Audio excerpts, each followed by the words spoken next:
Yes, all members of the press, we want to thank you for this opportunity, for coming here. There's a few things we want to address as a Utawala ward leaders. Number one is the unfortunate death of one of our candidates, anaitwa Michael Gitonga, T&D candidate, who caused the Independent and Electoral Boundaries Commission to suspend the elections in Utawala ward to now after 90 days, of which we have not been given a date. And unfortunately, it is very unfortunate that the candidate died and he caused the suspension of elections. But now we are calling for IEBC to speed up the process of giving us an election date, of giving us a date where we can do the by-election, and give us the date when we can start campaigning and make sure that those processes are hastened. Number two, we want to address the death of one Mr.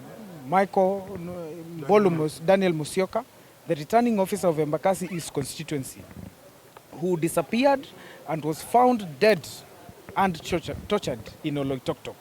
We want to call to the DCI with immediate action to take action on that issue and to make sure that the investigations are speeded up. And if it is possible, the Federal Bureau of Investigation, the Scotland Yard from UK, if they can come into the matter to make sure that we get justice for our returning officer. Number three, and the last thing, we want to make and to call to the UDA party. Personally, as a nominated MCA with the party, we want to call to the party to conduct fresh nominations in Utawala ward with immediate effect. Because those candidates that we have in Embakasi East were not able to clinch even one seat within the 5 wards. So we are calling to the party to conduct fresh nominations with immediate effect, and we want to congratulate the President-elect William Samoei Ruto for the good work and his deputy Mr. Rigathi Gachagua for the good work that they have done. But we need the party to make sure that they address the issues within Utawala ward. Thank you very much. Okay, I want to make a point. Yes. Okay, thank you very much for this great opportunity. I am Regan Pandaman Omondi, a candidate vying for Member of County Assembly Utawala ward. Actually, right now, we are undergoing through hard circumstances. Our returning officer, Dan Musyoki, was found in Loitoktok, dead. Kindly, let the government do its work so that apate haki yake. Secondly, in Utawala ward was being suspended because of the death of Michael Gitonga, in which it was not due to the investigation. They are saying that Ali walipita nae. And what also I can say, we are being suspended for some couple of days coming. I spoke with the deputy returning officer, and the deputy returning officer told me that it's not yet confirmed. Let the IBC do their duty. Let the IBC do their job. And I want to tell Utawalians people that let's stand firm na tukue kitu kimoja. Asanteni sana. Yes, thank you. My name is Duncan, and I'm the youth leader, UDA youth leader in Utawala ward. First, I want to congratulate our party leader, President-elect William Ruto, together with his deputy, for the resounding win last week general elections. We as the UDA fraternity from Utawala ward, we are very happy and we congratulate our two leaders. Finally, we want to call on the UDA leadership in Utawala ward to conduct fresh nominations. Remember, the Utawala ward MCA was postponed, was cancelled. In fact, the IBC has not given us a fresh date for this election. One of the candidates unfortunately died. We want the IBC to give us a fresh date for this election. We want to deliver another seat, UDA seat, to UDA. As the UDA family in Utawala ward, we want a fresh nomination to be conducted so that we can give this seat to UDA. Thank you. Okay. Acha niongee. Hello, I'm Henry Kibet Mwasa Utawala, Azimio youth leader. I want to congratulate the sitting MCA Karani for work well done. And as Azimio, we are giving a direct ticket to Patrick Karani so that he can continue with this development and legacy. Concerning Daniel Musyoka, I want to say this. I have seen Miguna pointing direct figures to my MP, Babu Owino. I want to say if he has evidence, let him come to Kenya and provide evidence. This blame games continuing on social media should stop and desist because it can breed violence. We will let the DCI do their own investigation and let's stop pointing fingers and wait for DCI to do the investigation and find who is capable of the death of Daniel Musyoka. Yeah, that's my point. Okay, thanks. I'm Nixon Ambongi, Chairman UDA constituency. Mimi ningeongea kwa Kiswahili dakika moja. Tafadhali vijana wote wa Embakasi East wadumishe amani. Tunajua they are not happy, mambo mingi imefanyika si mzuri, lakini kama kiongozi wa vijana msichukue sheria kwa mikono yenu. Sisi kama viongozi wenu tutachukua hatua, tutafuatilia hiyo maneno na kila kitu haki itatendeka. Lastly, hapa Utawala ward mnajua venye kunaendelea. Wengi tumesema MCA candidate mwenye alikufa ameuliwa nini. No. Tusiweke speculations, acha tuachie serikali ifanye uchunguzi. At the end of the day watatuambia. Lastly, IBC tupe date ya uchaguzi Utawala. Asante sana. Mungu awabariki. Kwa majina ni Bazungulu Deep State hapa na ni mkazi wa Embakasi East. Kwanza nataka kutuma pole zangu kwa familia ya Daniel Musyoka na tunawacha hiyo maneno yote kwa DCI na kwa Utawala ward tunaomba IBC itupatie date yetu ya uchaguzi na tumejiandaa, tumejipanga na wale viongozi ambao wanafikiria ati hatuwezi panga kazi kama vijana. My friend, tumepanga kazi iko sawa na tutachagua mmoja wetu round hii. Tunachagua mmoja wetu, hatutaki viongozi kutoka nje, tunataka viongozi wanaokaa Utawala ambao wanaelewa shida za Utawala. Asanteni sana. Hello guys, and of course it's the one and only Dalmas Viola aka Madam Petty Mouth in the house. Leo hii tuko hapa na diehard wa Babu Owino na diehard wa Mureithi. Good morning. Morning. Okay. Uko na kipi ya kutuambia leo? Mimi ningetaka kusemaje? Sisi tunashindwa wenyewe, kwani kuliendaje juu Mureithi na Babu wenyewe Babu angewezana. Sasa wenyewe tunashindwa ilikuwaje tena Mureithi akashindwa bana. Na area yote sisi tunamtambua. Hata ukitambia huku chini area yote huku ni kwa Mureithi. Babu labda uko Soweto wapi, lakini si hizi area za huku. In your own opinion, do you think the elections were rigged? What? Rigged. Like hazikufanywa kwa njia nzuri. Hazikufanywa poa juu huyo msee alidediaje. Hiyo ndio kitu sasa tunabaki tukijiuliza, huyo msee alidediaje. Kwa hivyo wenyewe haikuwa legit. But is there a probability that Babu Owino was offered the certificate and then unapata kama huyo mtu amekufa? Is it adding up to you? Hapana, inafaa tu wenyewe tunairudia tena na tena. Ndio ikuwe legit, lakini sasa hii haiko poa. Inafaa tu inarudiwa. Mr. Kibet, we have accusations and allegations that Babu Owino is the one who is behind is it the death of the residing officer? Okay, the returning officer, first of all, I want to state that Daniel Musyoka used to work at Tok huko. Alikuwa returning officer, akapigwa transfer hapa hivi. So one thing, you don't know if he had deals in Tok kwa sababu alipatikana huko na huko ndo alikuwa anafanya kazi. Second question, IBC, Chebukati. Why was Daniel Musyoka transferred to Embakasi East? Then, why these numerous phone calls? Why didn't he record a statement at the police station or record a statement with the IBC or record a statement with DCI concerning these numerous calls he was being given? Because huyo mtu alikuwa anakaa wasiwasi. Mpaka tunamwambia wewe rudi tupige hesabu, ako tu nje. Kila sana anashinda kutoka nje. Sasa vile alitoka wale walimbeba tujui. Because I was with Babu at the tallying center all that time and we were with the agents at the tallying center. How he disappeared from the station, we don't know. And maybe from our perspective is that guy wanted to rig election. But because Babu was there from 6 a.m. mpaka hata Babu alilala huko, tukakula pizza na yeye. Hakuna kitu Babu alitoka kama watu wake wote za security yake wote tulikuwa huko ndani. Hakuna vile watu wange rig election. Because kuna ballot paper boxes mbili zililetwa na pick up. Tukakataa. Kwa nini na zile ballot papers zilikuwa zinaletwa na forward from the polling station to aviation. So hizi ballot paper mbili zilikuwa zinaletwa na pick up na zilisaulika wapi? So they wanted to rig the election but wakalemewa. So I think this guy just excused himself because alishindwa kutekeleza kenye alikuwa afanye. kama ule returning officer wa Starehe constituency mwenye alikuwa analeta 30,000 ballot mark papers ndo ingishe kwa the other ballot boxes. So they wanted to rig maybe. That's my perception.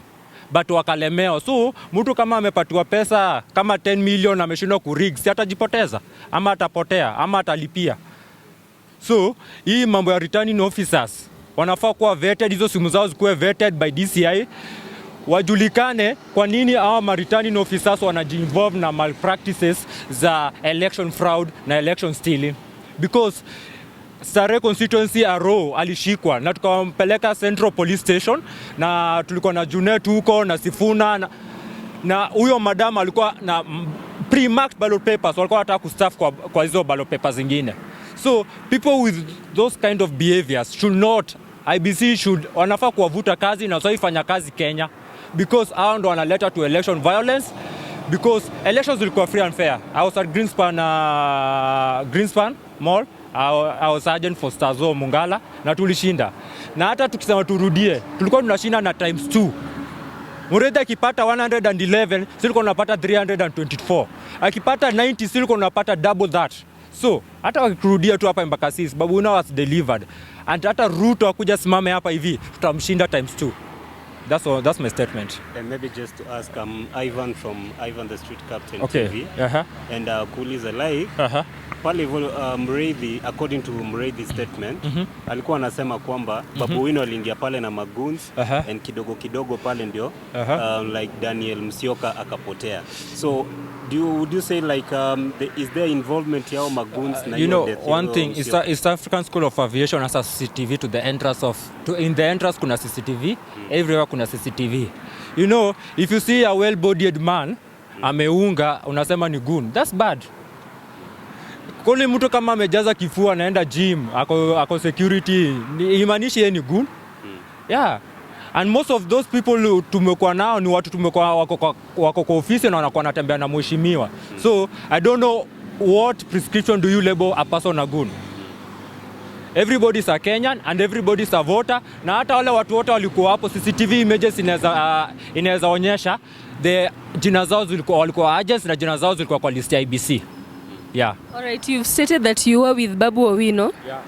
Did you see or did you spot the stated fielder? There was no fielder.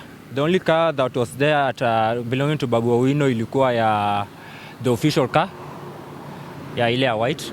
So there was no other car, and there are a lot of cars belonging to different people. DCI walikuwa hapo, police walikuwa hapo, uniformed and ununiformed. So if there was anything peculiar, they could raise an alarm. But there was nothing as such. Yeah. At what point did you people realize that the returning officer had left? At 9 a.m. He just went outside to take a phone call, and before that, more than 4 times, we are told the returning officer get back to the tallying center, because he was just always outside, going outside, picking calls outside. Even we became suspicious, and then we told the returning officer, you need to be here so that the process can hasten. You need to be here so that this process, we can conclude with this process. We have stayed there for more than 2 days. We have slept there. So we just wanted to care for the returning officer, and we just wanted him inside the tallying center so that we can finish this process, because we knew we had won, because we delivered all the seats for Azimio, ODM. Upper Savannah, Lower Savannah, Miango. Apart from Utawala, we didn't conduct an election because Gitonga passed away, so the election was postponed. The other seats we delivered. Even in the numbers of votes that Raila garnered, we delivered in every seat. For Igade, for Pasari, for Sifuna. So this is an ODM stronghold. This is a Babu Owino stronghold. So we had no intention of doing something bad. We had no, how can we do that when we know we are winning? We cannot. Wacha kudanganya watu. Okay. Wewe ulijua gari ngapi zilikuwa kwa hiyo nini unahesabu? Yeah, what I've said is there's a CCTV footage at East African School of Aviation. I'm a peaceful man, my brother. So let's follow the law. There's a CCTV footage, and if you know, okay, I am. Just go and report at DCI. Gari ilikuwa wewe ulijua magari zote zilikuwa hapo. Bosi, kama kuna kitu yote unajua na maybe uko na verification, unaweza ambia watu wa media wenye wako live pale nyumbani. Mimi naweza waambia kama vile mheshimiwa wetu walisema kwa press. Kulikuwa na magari. Unaongelea mheshimiwa mgani? Mheshimiwa Mureithi, Francis Mureithi. Okay. Huyo ndio mheshimiwa wetu. Kama alisema kuna gari ilikuwa hapo na ilikuwa fielder na hiyo ya Babu.